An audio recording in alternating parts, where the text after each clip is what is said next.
Hello दोस्तों, कैसे आप सब? बढ़िया। मेरा नाम है चिरंजीवी तिवारी। आप सबके चैनल सीजे एनर्जी ट्यूटोरियल में आपका स्वागत करता हूं। आज हम बात करेंगे एक्सरसाइज 3.2 का पार्ट 2।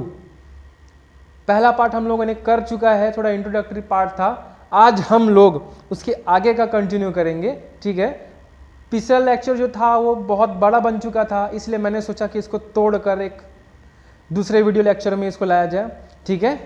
तो बिना टाइम गंवाए चलो चालू करते हैं। तो बेटा हमने लास्ट लेक्चर में हमने पढ़ा था कि अगर if a1x plus b1y plus c1z is equal to 0 और एक और इक्वेशन है a2x plus b2y plus c2z is equal to 0, अगर ये दो इक्वेशन है, ठीक है, तो हमारे पास तीन पॉसिबिलिटीज बनती है। आपको पता होगा कि ये दोनों इक्वेशन से, पहला इक्वेशन दूसरा इक्वेशन, ठीक है, ये दोनों लाइन की इक्वेशंस होती है ना। ये लाइन का इक्वेशन है, दोनों से एक एक लाइन ड्रॉ होगा, इसके लिए L1 लाइन होगा, इसके लिए L2 लाइन ड्रॉ होगा, है ना। पिछले वीडियो लेक्चर में हम लोग पढ़ चुके हैं, ठीक है। तो ये दोनों को सॉल्व करके हमको तीन चीज यहां से हमको मिल सकता है। पहला चीज देखो, हो सकता है ये दोनों लाइन जो है, जो L1 L2 लाइन जो है आपस में ऐसे काटे, ये L1 लाइन है और ये L2 लाइन है, आपस में किसी एक पॉइंट पे इंटरसेक्ट करे, ठीक है। तो अगर एक पॉइंट पे इंटरसेक्ट करता है तो उसका यूनिक सॉल्यूशन या फिर एग्जैक्टली वन सॉल्यूशन, एक ही वैल्यू हमको मिलेगी, x की एक वैल्यू, y की एक वैल्यू मिलेगी, एग्जैक्टली एक सॉल्यूशन हमको मिलेगा, ठीक है। और अगर ये तो ग्राफिकली बात हुई, है ना। एनालिटिकल हम लोग बात करेंगे तो देखो इसमें a1 a2 है, ठीक है, b1 b2 है। तो a1 upon a2 b1 upon b2 अगर आपस में इक्वल नहीं होंगे, that means a1 upon a2 is not equal to b1 by b2 analytically, ठीक है ना। तो यूनिक सॉल्यूशन होगा, मतलब एग्जैक्टली वन सॉल्यूशन मिलेगा। दैट मीन्स ये दोनों लाइन क्या कर रहे हैं, इंटरसेक्ट करते हैं आपस में, इंटरसेक्टिंग लाइंस मिलेंगी हमें, क्या मिलेंगी, इंटरसेक्टिंग लाइंस मिलेंगी ऐसे वाले कंडीशंस में, ठीक है। और हो सकता है ये मेरा L1 लाइन हो, है ना, ये मेरा L1 लाइन हो और जो L2 लाइन है वो भी इसी के ऊपर ही होगा, इसी के ऊपर ही L2 लाइन होगा।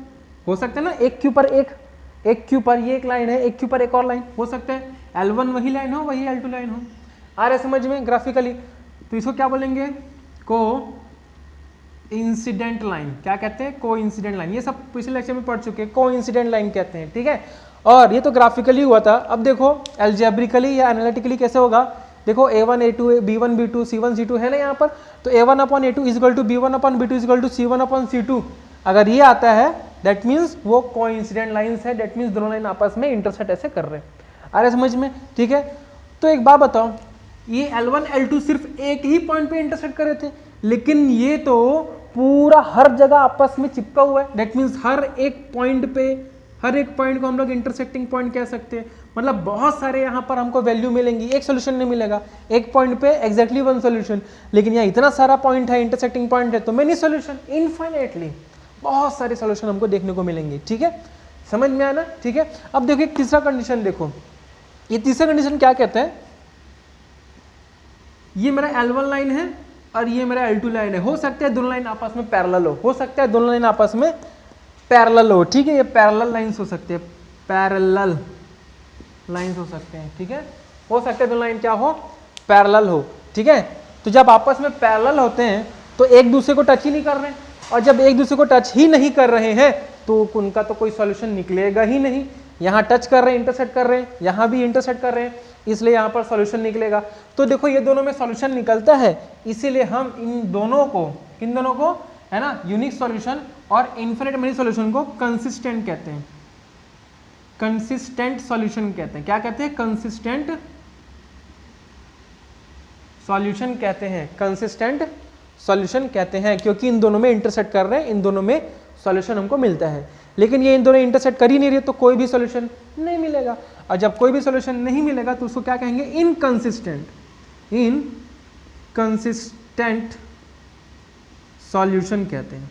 आ रहे समझ में, इनकंसिस्टेंट सॉल्यूशन कहेंगे, ठीक है, पैरेलल लाइन से। तो क्या होगा, इसमें a1 अपॉन a2 इक्वल तो होगा b1 अपॉन b2 से, लेकिन ये c1 अपॉन c2 से इक्वल नहीं होगा, ठीक है। तो कोई भी सॉल्यूशन नहीं निकले, दोनों आपस में पैरेलल होंगे। फिर से इसको तो नोट डाउन कर लिए थे, फिर से इसको नोट डाउन कीजिए।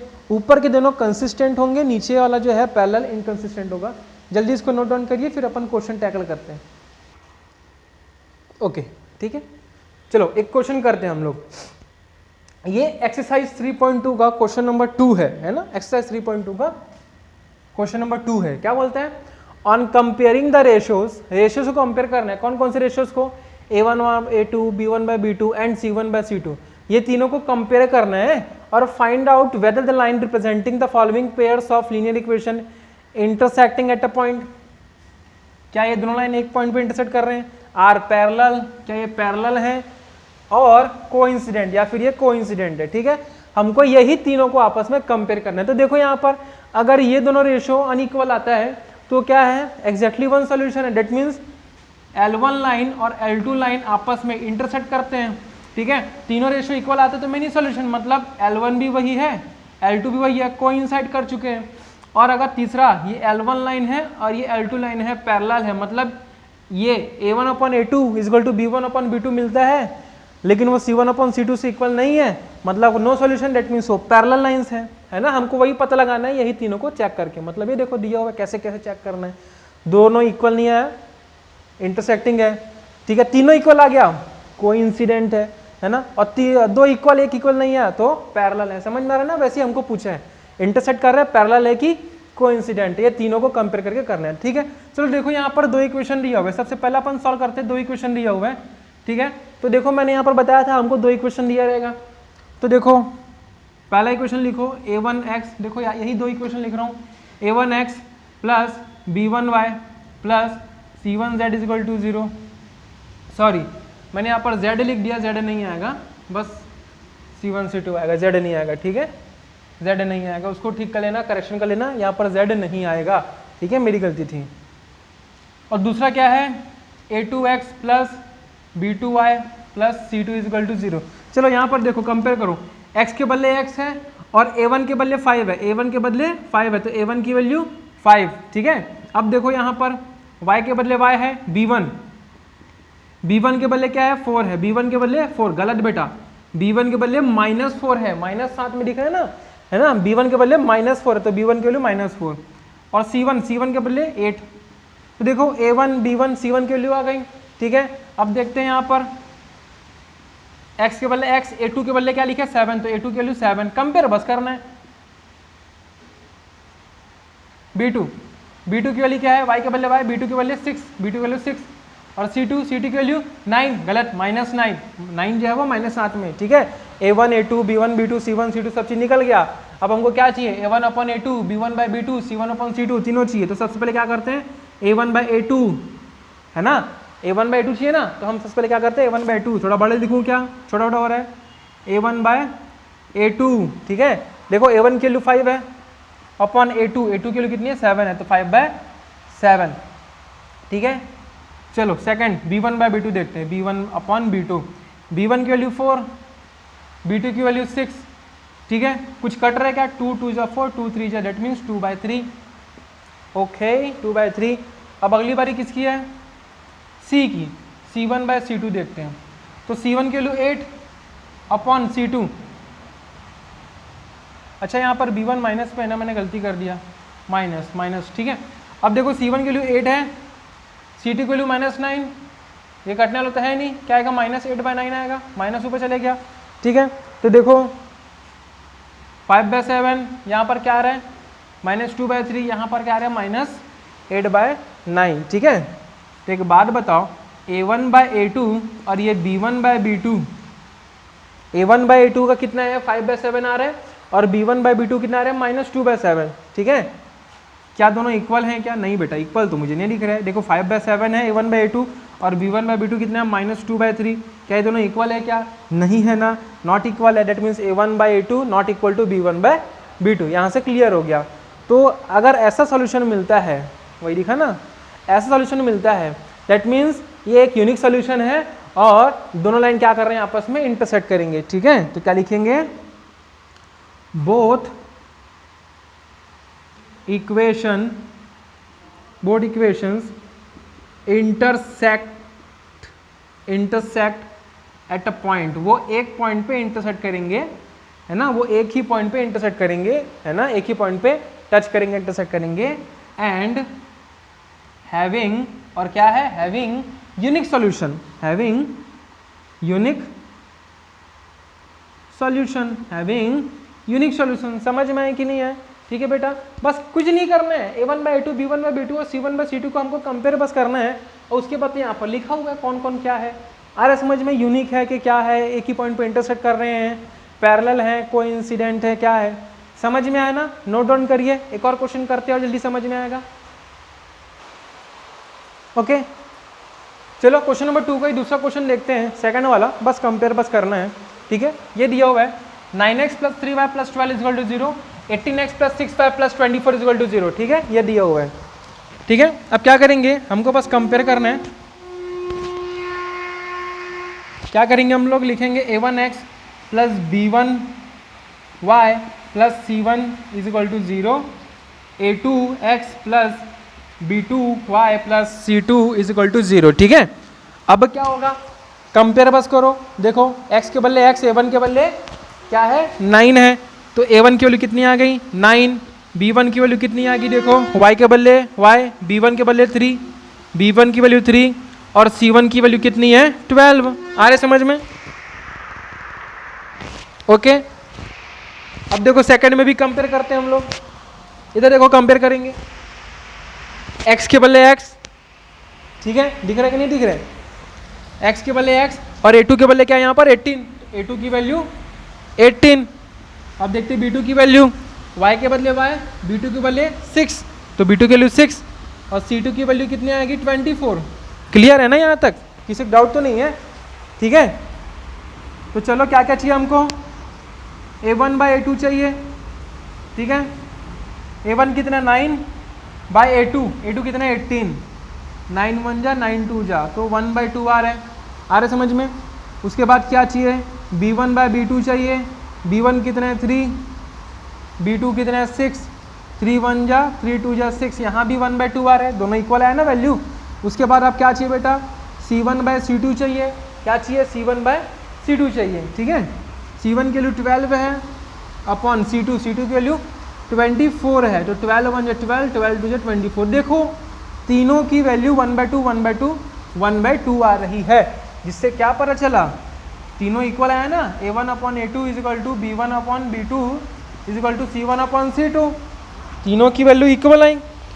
तो तीनों की वैल्यू इक्वल आई तो ध्यान दो कौन सा वाला है, कौन सा वाला है, ये वाला है सेकंड वाला, ये तीनों इक्वल वैल्यू है, दिख रहे ना, a1/a2 = b1/b2 = c1/c2, तीनों इक्वल है। और तीनों अगर इक्वल होता है तो L1 और L2 लाइन दोनों एक ही होता है, कोइंसाइड कराते हैं, है ना, तो मेनी सॉल्यूशंस निकलते हैं। ये कौन सा है, ये वाला है, कोइंसिडेंट वाला है, समझ में आ रहा है ना, ये कोइंसिडेंट वाला केस है। तो हेंस both the equation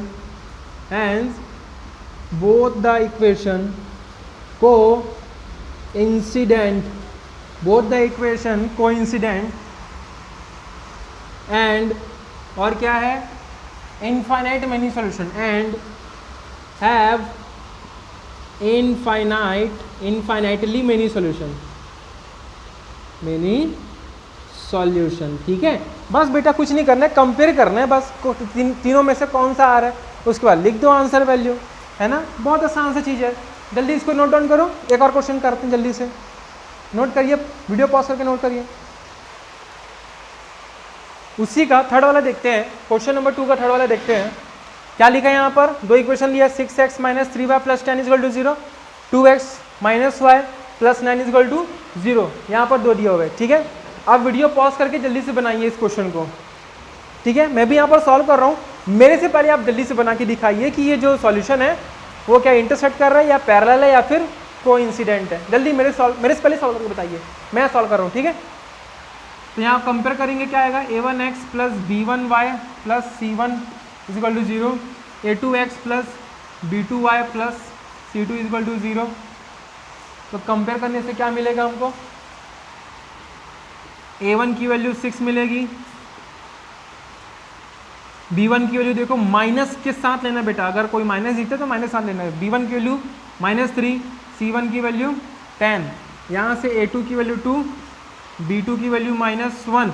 देखो y के साथ एक भी नंबर नहीं है तो अपन यहाँ पर 1 सपोज करेंगे, ठीक है। तो B2 की वैल्यू 1, y के बदले y, और उसके सामने जो नंबर होता है वो B2 होता है, लेकिन यहाँ एक भी नंबर नहीं है तो अपन क्या सपोज करेंगे, 1 सपोज करेंगे। माइनस है तो -1, और C2 की वैल्यू यहाँ से डायरेक्ट कंपेयर करके 9 दिख रहा होगा, C2 के वाले 9 है, ठीक है। अब क्या करते हैं,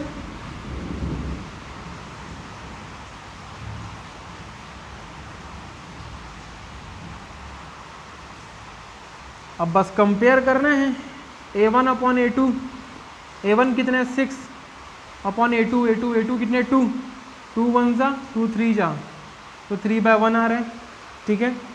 उसके बाद B1 अपॉन B2, B1 की वैल्यू -3, B2 की वैल्यू -1, यहाँ से माइनस माइनस कैंसिल आउट, बचा 3/1 बचा। उसके बाद देखो C1 अपॉन C2, C1 की वैल्यू 10, C2 की वैल्यू 9, ठीक है। तो ध्यान दो 10/9, 3/1, ठीक है, दिख रहा है ना।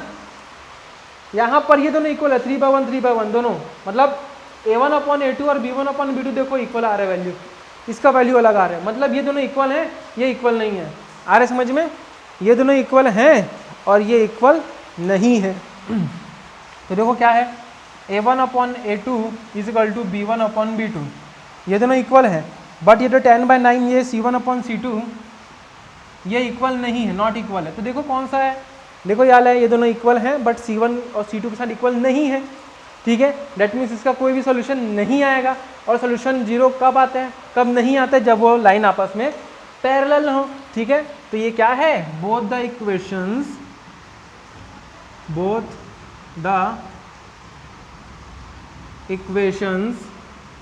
Are parallel to each other and have क्या, नो सॉल्यूशन, उसमें एक भी सॉल्यूशन नहीं मिलता, एंड हैव नो सॉल्यूशंस, उसमें एक भी सॉल्यूशन नहीं होगा। आ रहे समझ में, बस छोटा छोटा चीज़ है, कंपेयर बस करना है, ठीक है। तो आपने मेरे से पहले बना लिया, बहुत अच्छी बात है, और जो नहीं बना पाए हैं प्रैक्टिस करो रे, वीडियो पॉज करो, जल्दी से नोट करो जिनका नहीं बना है। अगला क्वेश्चन देखते हैं। ओके, तो अगला क्वेश्चन करते हैं। क्वेश्चन नंबर 3 देखो क्या बोला है, on comparing ratios A1 upon A2, B1 upon B2 and C1 upon C2 लिखा हुआ है, find out whether the following solutions are consistent और इनकंसिस्टेंट। मैंने बता चुका है, अगर देखो जिनका सॉल्यूशन निकलता है वो कंसिस्टेंट होता है, तो देखो पहले वाले में 1 सॉल्यूशन, इसमें मैनी सॉल्यूशन, लेकिन निकलते रहे ना, तो दोनों में सॉल्यूशन निकलता है, इसीलिए कंसिस्टेंट है ना। ये पहला वाला दूसरा वाला दोनों के दोनों कंसिस्टेंट सॉल्यूशन है, ठीक है। लेकिन इसमें नो सॉल्यूशन, एक भी सॉल्यूशन नहीं निकल रहा है, इसीलिए इनकंसिस्टेंट होता है, इनकंसिस्टेंट सॉल्यूशन होता है, ठीक है। तो नंबर 3 इनकंसिस्टेंट है, 1 और 2 क्या है, कंसिस्टेंट है। समझ में आ रहा ना, तो हमको वही चेक करना है इन्हीं से कंपेयर करके कि वो कंसिस्टेंट है कि इनकंसिस्टेंट है, हमको चेक करना है, ठीक है। चलो चेक करते हैं। देखो यहाँ पर क्या बोला है, A1x प्लस B1y। अच्छा जी, देखो यहाँ पर क्या होता है, यहाँ पर C1 जो होता है वो कैसे होता है, लेफ्ट हैंड साइड में होता है, इज इक्वल टू किस पर होता है, उस पर क्या होता है, 0 होता है। बट यहाँ पर देखो नंबर RHS में, हमको उसको पहले ट्रांसफर करके LHS में लाना पड़ेगा, ठीक है। तो कैसे लाएंगे, देखो 3x प्लस 2y, ये +5 इधर आएगा तो -5, और उस पर 0 बचा, ठीक है। तो अगर इक्वेशन इसके फॉर्म में नहीं है, इस इक्वेशन के फॉर्म में नहीं है, तो हमको लाएंगे सबसे पहले, ठीक है। तो ये भी उसके फॉर्म में नहीं है, लाते हैं 2x माइनस 3y +7 इधर आएगा तो -7, उस पर बचेगा 0, अब उसके टर्म में आ गया, ठीक है।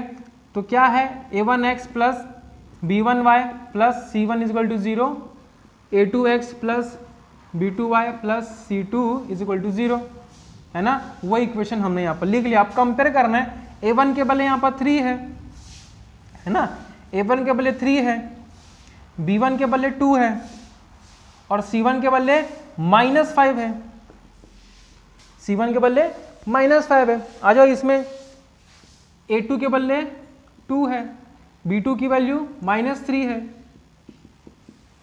C2 की वैल्यू -7 है। आ रहे समझ में, ये चीज़ हमको निकल गई। अब क्या करना है भाई, कंपेयर करने बोले उस रेशियोज को, तो कंपेयर करते हैं। सबसे पहले a1/a2, a1 की वैल्यू 3, a2 की वैल्यू 2, ठीक है। अब दूसरा देखो b1/b2, b1/b2 देखो, b1 कितना है 2, b2 कितना है -3, b2 कितना है -3, ठीक है। अब अपन कंपेयर करेंगे c1/c2 को, c1 की वैल्यू -5 और c2 की वैल्यू -7, तो यहाँ से माइनस माइनस कैंसल, 5/7, ठीक है। यहाँ पर ध्यान दो 3/2 और ये माइनस ऊपर चले जाएगा, सामने आ जाएगा, -2/3 सेम है कि अलग है? अलग है ना, ये दोनों देखो ध्यान से देखो, ये दोनों अलग है, 3/2 अलग है और 2/3 अलग है, ये भी अलग, ये भी अलग, और ये 5/7 ये भी अलग, मतलब तीनों के तीनों अलग है, तीनों के तीनों अलग है। तो यहाँ पर कोई इक्वेशन दिख रहा है क्या? कोई इक्वेशन दिख रहा है क्या तीनों के तीनों अलग है करके? नहीं दिख रहा है ना, लेकिन दिख रहा है, मैं बताता हूँ कैसे, देखो यहाँ समझना। सबसे पहले a1/a2 और ये b1/b2, ये दोनों इक्वल नहीं है, नॉट इक्वल है, तो फिर c1/c2 चेक करने की जरूरत ही नहीं पड़ेगी। अगर a1/a2 और b1/b2 इक्वल नहीं है तो तीसरा वाले रेशियो चेक करने की जरूरत पड़ेगी ही नहीं, यहीं पर हम उसको स्टॉप कर देंगे, क्योंकि ये दोनों इक्वल नहीं है। मतलब ये कौन सा वाला है? ये वाला है। और ये दोनों रेशियो अगर अनइक्वल है तो एक यूनिक सॉल्यूशन है, that means exactly one solution, और ये कंसिस्टेंट है, और वही हमको पूछा था कि ये कंसिस्टेंट है कि नहीं है, ठीक है, ये कंसिस्टेंट है कि नहीं है। तो देखो ये इंटरसेक्ट कर रहे हैं, एक ही लाइन पे है ना, L1 L2 लाइन एक पॉइंट पे इंटरसेक्ट करेंगे, ठीक है। तो both equations intersecting at a point, एक पॉइंट पे वो इंटरसेक्ट कर रहे हैं, है ना, एंड हैव, और क्या रहेगा, and have exactly one solution या यूनिक सॉल्यूशन, दोनों में इसको एक लिख लेंगे, and have unique solution, therefore it is consistent, इसलिए ये क्या है, ये कंसिस्टेंट है, ठीक है, याद रखना, ये कंसिस्टेंट है। समझ में आप, बहुत ही इक्वल है, इक्वल बोल रहा हूँ, कुछ भी बोल दो ना, बहुत ही आसान है। जैसा क्वेश्चन नंबर 2 था वैसी क्वेश्चन नंबर 3 भी है, बस आपको याद रखना है कि यूनिक सॉल्यूशन और मेनी सॉल्यूशन कंसिस्टेंट होते हैं, और जब पैरेलल की बात आती है, नो सॉल्यूशन की बात आती है, तो इनकंसिस्टेंट होता है। समझ में आया ना? जल्दी इसको नोट डाउन करिए, एक और क्वेश्चन करते हैं।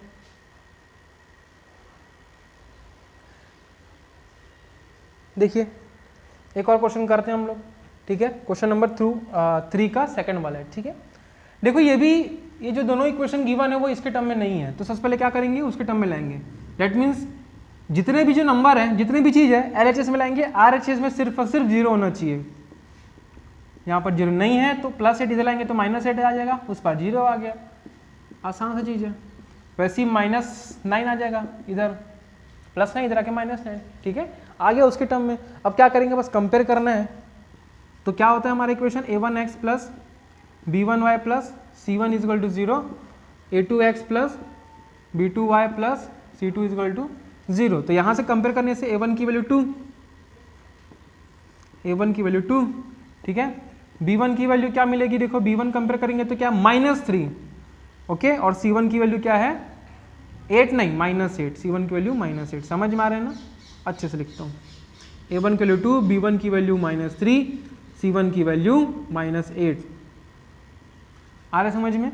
ठीक है, अब इसकी बारी, a2 की वैल्यू 4, b2 की वैल्यू -6, माइनस के टर्म में, और c2 की value -9।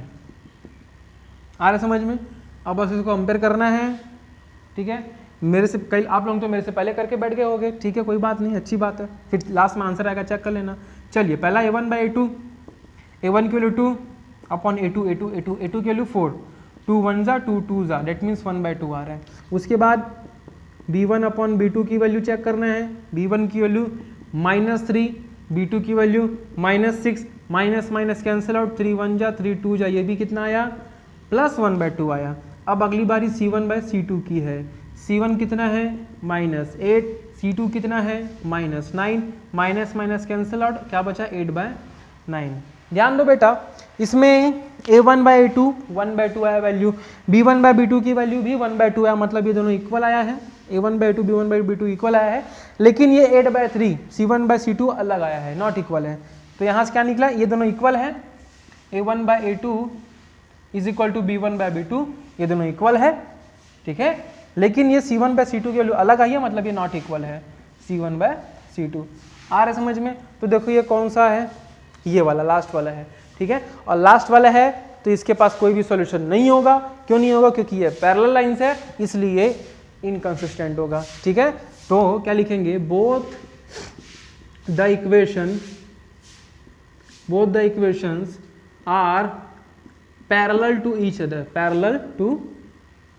Each other and has no solution, उसके पास एक भी सॉल्यूशन नहीं होगा, ठीक है। देयरफॉर इट इज इनकंसिस्टेंट, ठीक है। ये इनकंसिस्टेंट है, समझ में आया ना? ये इनकंसिस्टेंट, 1 और 2 कंसिस्टेंट होते हैं क्योंकि उसमें सोल्यूशन होते हैं, ठीक है। ए बिडू समझ में आ रहा है कि नहीं आ रहा है? और अगर समझ में नहीं आ रहा होगा तो वीडियो फिर से बैक जाके देखिए। अगर फिर भी समझ में नहीं आ रहा है मुझे कमेंट में बताइए, मैं आपको समझाने की कोशिश करूंगा, ठीक है। नोट डाउन करिए जल्दी इसको। चलिए क्वेश्चन नंबर 3 करते हैं, थर्ड का थर्ड। देखो फिर से ये भी उसी स्टैंडर्ड फॉर्म में नहीं है ना। RHS राइट हैंड साइड में पूरा 0 होना चाहिए, यहाँ नंबर है तो इधर ला दो। 3/2x plus 5/3y minus 7 is equal to 0। Clear है? हाँ क्लियर है ना। यहाँ पर क्या आएगा, 9x माइनस 10y प्लस 14 रहेगा तो minus 14 is equal to 0। Clear है यहाँ तक? अब उसके बाद क्या करते हैं, कंपेयर करते हैं। A1x plus B1y plus C1 is equal to 0, A2x plus B2y plus C2 is equal to 0। Okay चलो जी कंपेयर करो भाई। A1 की वैल्यू कितनी है, 3/2, B2 की वैल्यू कितनी है, 5/3, C2 की वैल्यू कितनी है, सॉरी क्या कर रहा हूँ यार, A1 B1 C1, A1 B1 C1। मैं जैसे लिखूंगा वैसे तुम लोग भी लिखोगे क्या? थोड़ा बताया करो सर यहाँ पर गलती करते हो। अब तक तो कमेंट में सर ये गलती की, ये गलती की, कमेंट कर दिए होते हैं ना। चलो C1 की वैल्यू कितनी है, माइनस के टर्म्स में है -7, ठीक है। उसके बाद देखो A2 की वैल्यू कितनी है 9, B2 की वैल्यू कितनी है -10, C2 की वैल्यू कितनी है -14, ठीक है। ये हमारा निकल गया A1 A2 B1 B2 C1 C2। Compare करना है अब, क्या होगा, A1/A2, A1 की वैल्यू 3/2 अपॉन A2 कितना 9, ठीक है। तो कैसे लिखते हैं, 9 के नीचे कुछ है क्या, नहीं है, 9/1 कर सकते हैं। देखिए दोनों फ्रैक्शन के टर्म में है, ठीक है, वो दोनों फ्रैक्शन के टर्म में है ना। और लेकिन ये जो है फ्रैक्शन के टर्म में नहीं है तो इसको फ्रैक्शन के टर्म में बना देते हैं। नीचे कुछ नहीं मतलब 1, नीचे कुछ नहीं मतलब 1, 9/1 10/1। समझ में आ रहा है? अच्छे से लिखो, 9/1 10/1। ये दोनों फ्रैक्शन में है तो मैंने इनको भी फ्रैक्शन में कर दिया 9/1। अब आपको मालूम होगा, ये देखो ये मेन डिवाइड है, ये वाला 3/2 डिवाइडेड बाय 9/1। तो मेन डिवाइड को इनटू में कन्वर्ट करते हैं तो नीचे जो नंबर होता है वो रेसिप्रोकेट हो जाता है। 9/1 है तो उल्टा हो जाएगा 1/9, उल्टा हो जाएगा, है ना, मल्टीप्लाई करने से ऐसा हो जाता है, ठीक है। 3 1 जा 3, 3 जा 9, तो क्या हुआ 1/2 3 जा 6, 1/6 आ रहा है आंसर, ठीक है। सॉल्व करने आता होगा ना। उसके बाद B1/B2 की वैल्यू, B1 कितना है 5/3 बाय B2 कितना है -10/1, ठीक है। तो 5/3 मेन डिवाइड को इनटू मिला दिए -1/10, ठीक है। 5 1 जा 5, 2 जा। यहाँ तक क्लियर है सबको? किसी को कोई डाउट है क्या? नहीं है ना, ठीक। कितना आ रहा है, ये भी 3 × 2 6 हो गया, 1/6 हो गया, है ना। सॉल्व कर लो, 1/6 हो जाएगा। अच्छा ये माइनस में है ना तो ये -1/6 होगा, ठीक है, -1/6 होगा। प्लस माइनस का यहाँ पर ध्यान रखना, नहीं तो नंबर कटेंगे, याद रखना। अब तीसरी बारी किसकी भाई, थोड़ा लाइन खींच देता हूँ ताकि आपको साफ साफ दिखे, पौच नहीं होना चाहिए। अब तीसरा क्या है, C1/C2। कैमरे में आ रहा है? हाँ जी आ रहा है, कैमरे में आ रहा है आपको। C1/C2, C1 की वैल्यू -7 अपॉन C2 कितना है -14, माइनस माइनस कट गया, 7 1 जा 7 2 जा 14, 1/2 आया, 1/2 आया। तो देखो बेटा यहाँ पर ध्यान से, क्या ये दोनों इक्वल है क्या, A1/A2 और B1/B2 क्या इक्वल है क्या? ध्यान से देख के बताओ मुझे, क्या इक्वल है क्या? हाँ, इसका भी 1/6 वैल्यू आया, इसका भी 1/6 वैल्यू आया, नहीं है इक्वल बेटा। एक पॉजिटिव में और एक नेगेटिव में आया, ये माइनस पे आया है ना, ये -1/6 है। आ रहे समझ में, ये माइनस के टर्म में, ये प्लस के टर्म में, ठीक है। तो यहाँ पर हम बोल सकते हैं a1/a2 और b1/b2 इक्वल नहीं है, एक प्लस में एक माइनस पे, इसलिए इक्वल नहीं है। समझ में आ रहा है ना, ये इक्वल नहीं है। तो ये कंपेयर करने की कोई जरूरत ही नहीं है, बाद वाला है ना। a1 a2 जब हो गया ना, नॉट इक्वल आ गया, a1/a2 equal to b1, a1/a2 is not equal to b1/b2 आ चुका है, तो c1/c2 से कंपेयर करने से कोई मतलब निकल नहीं जाता, इसीलिए हम लोग यहीं पर छोड़ देंगे, ठीक है। तो बताइयो तो बताइए रेस्पेक्ट के साथ, तो बताइए कि ये कौन सा सॉल्यूशन है, कंसिस्टेंट है कि नहीं। देखो कौन सा वाला है, ये पहला वाला है क्या, है ना, पहला वाला है, कंसिस्टेंट है। तो शॉर्टकट में लिख रहा हूँ, आपको पूरा सेंटेंस लिखना पड़ेगा, मैं शॉर्टकट में लिख रहा हूँ, ये कंसिस्टेंट है, ठीक है। आप लोग पूरा लिखोगे, मैं शॉर्टकट में लिख रहा हूँ, ठीक है। 2-3 क्वेश्चन हो गया, लिखाते पूरा, आप लिख सकते हो, देखो नोट डाउन करो।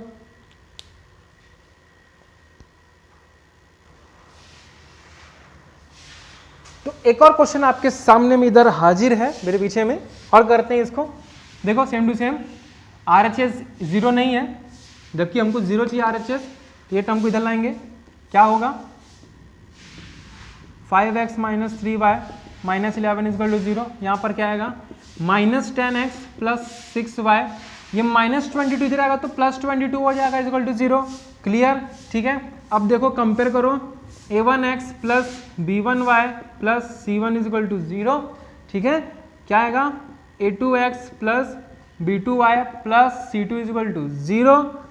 कंपेयर करो a1 a2 a1 b1 c1 के वैल्यू, a1 की वैल्यू क्या आएगी 5, ठीक, b1 की वैल्यू क्या आएगी -3, c1 की वैल्यू क्या आएगी -11 आएगी ना। अब देखो यहाँ पर a2 की वैल्यू जो x के सामने होता है a2 होता है, और x के सामने -10 है, तो a2 की वैल्यू -10, b2 की वैल्यू +6, c2 की वैल्यू +22। क्लियर है ना यहाँ तक, तो अभी तक तो करते हुए आ रहे हैं। अब उसके बाद क्या करना है, कंपेयर करना है हमको, ठीक है। a1/a2 क्या है, a1 की वैल्यू 5 अपॉन a2 की वैल्यू -10, तो 5 1 जा 5 2 जा, तो -1/2 है ना। माइनस का अच्छा खासा ख्याल रखना, ठीक है। ये प्लस माइनस एकदम चरण पकड़ लो उसके अच्छे से, वही आपको नंबर दिलाएगा। अगर इसको ध्यान नहीं दिए काट डालेगा, ये काट डालेगा, इधर, ठीक है। अब किसका करते हैं भाई, b1/b2 करते हैं, b1/b2, b1 की वैल्यू कितनी है -3 अपॉन b2 कितने +6, 3 1 जा 3 2 जा 6, तो -1/2 आया ना, ठीक है। अब क्या करेंगे, c1/c2 करते हैं, c1 की वैल्यू -11 अपॉन c2 की वैल्यू 22, 11 1 जा 11 2 जा, 11 का टेबल आता है कि नहीं आता, एकदम दिल पे हाथ रख के बताना, आता है ना, आता है, अच्छी बात है, ठीक है। तो ये भी कितना आया -1/2 आया, ये भी ची अच्छे से लिखो -1/2, ध्यान दो -1/2 वाह, तीनों इक्वल आ गए है ना। और तीनों इक्वल आ गए तो यहाँ पर क्या लिखूं मैं, यहाँ पर क्या लिखूं a1/a2 = b1/b2 = c1/c2, तीनों इक्वल आ गए। और तीनों इक्वल किस में है, इसमें है, सेकंड वाले में है, that means infinite many solution, लेकिन सॉल्यूशन तो है ना, भले बहुत सारा सॉल्यूशन लेकिन सॉल्यूशन तो है, दैट मीन्स ये क्या है, कंसिस्टेंट है, कंसिस्टेंट है। समझ में आ रहा है ना। आप लोग यहाँ पर पूरा स्टेटमेंट पूरा सेंटेंस लिखोगे, मैं आधा अधूरा छोड़ रहा हूँ, ये कंसिस्टेंट वाला क्वेश्चन है। नोट डाउन करिए जल्दी इसको।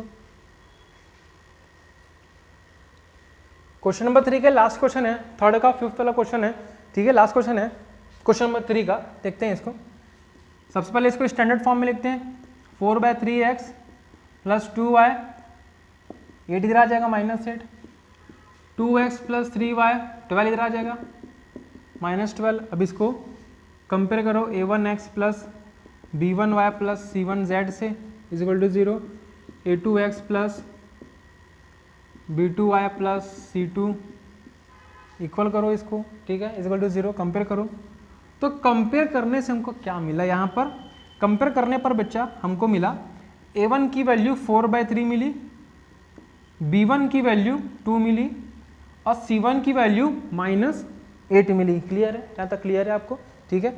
अब A2 की वैल्यू यहाँ पर 2 मिली, B2 की वैल्यू यहाँ पर 3 मिली, C2 की वैल्यू यहाँ पर -12 मिली, ठीक है, मिल गया हमको। अब क्या करेंगे, कंपेयर करेंगे रेशियोज बना के, ठीक है। सबसे पहले A1/A2, A1 की वैल्यू 4/3 अपॉन A2 की वैल्यू 2। ये A1 जो है वो फ्रैक्शन में दिया है ना, तो A2 को भी फ्रैक्शन में कर लो, 2/1, नीचे कुछ नहीं मतलब 1 होता है, 2/1।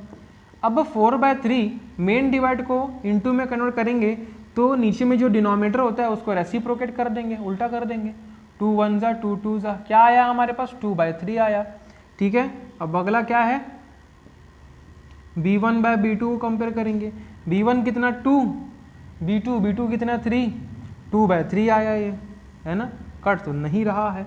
अब उसके बाद क्या होगा, C1/C2 करते हैं, C1 की वैल्यू -8, C2 की value -12, minus minus cancel out, ठीक है। 4 के टेबल में कटेगा, 4 2 जा 8, 4 3 जा 12, ये भी कितना है 2/3 है। तो देखो 2/3 2/3 2/3, तीनों के तीनों टर्म्स, तीनों के तीनों रेशियो यहाँ पर इक्वल है, तीनों के तीनों यहाँ पर रेशियो यहाँ पर इक्वल है। तो क्या लिखेंगे हम लोग, A1/A2 जो है वो B1/B2 से इक्वल है और C1/C2 से भी इक्वल है, तीनों इक्वल है। और जब तीनों इक्वल होते हैं तो मेनी सॉल्यूशंस, दैट मीन्स ये दो लाइन जो है आपस में कुछ कोइंसाइड कर गए, है ना, मतलब हर एक पॉइंट पे टच कर रहे हैं, इंटरसेक्ट कर रहे हैं, तो बहुत सारे मिनी सॉल्यूशंस मिलेंगे ना, इसीलिए कंसिस्टेंट है। तो मैं शॉर्टकट लिख रहा हूँ, आपको पूरा लिखना पड़ेगा, कंसिस्टेंट है। समझ में आ रहा है ना। तो ये क्वेश्चन नंबर 3 खत्म है। अब अपन जल्दी से जाएंगे क्वेश्चन नंबर 4 की ओर, ठीक है। तब तक आप इस वीडियो को पॉज करिए, ठीक है, और जल्दी से नोट करिए। वीडियो पॉज नहीं हुआ, मैं रुक गया क्योंकि वीडियो अब बहुत बड़ा बन गया। आगे क्वेश्चन अगले लेक्चर में करते हैं, तब तक के लिए धन्यवाद। जय श्री राम। सीजे एनर्जी, घर में रहिए, कोरोना से बचिए, गर्मी आ रहा है, लू से भी बचिए, जब भी देख रहे हो। गुड डे, गुड नाइट, ठीक है, पका लिया, बाहर हो जाए, bye, Radhe Radhe. Note down कर लो ना।